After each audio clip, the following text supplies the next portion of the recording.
Mazungumzo na serikali ya DRC pamoja na kundi la waasi la M23 kufanyika huko Luanda. Hii ni Nje ya Box TV update, langu jina ni Christina Mbaruku.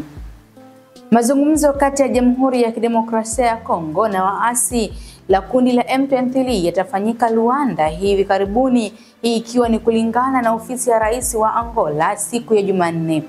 Taarifa imesema Angola kama mpatanishi katika mzozo itawasiliana na M23 ili kuwakutanisha wajumbe wa Kongo na M23 kwa ajili ya mazungumzo hayo katika siku zijazo ili kupatikane kwa amani ya uhakika. Hii ni baada ya ziara ya rais wa Jamhuri ya Kidemokrasia ya Kongo Felix nchini Angola, ambapo alijadiliana na Rais Joao Leons juu ya mzozo wa mashariki mwa Jamhuri ya Kidemokrasia ya Kongo.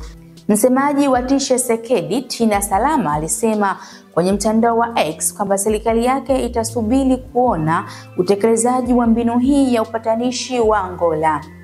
Mazungumzo ya amani yamekwama kutokana na Tshisekedi kukataa mara kwa mara kushiriki mazungumzo na M23 wanaoungwa mkono na Rwanda. Hii ni Nje ya Box TV update, langu jina ni Christina Mbaruku. Usisahau kusubscribe, kulike na kushare ili kwanza kupata notification tunapoacha updates mbalimbali.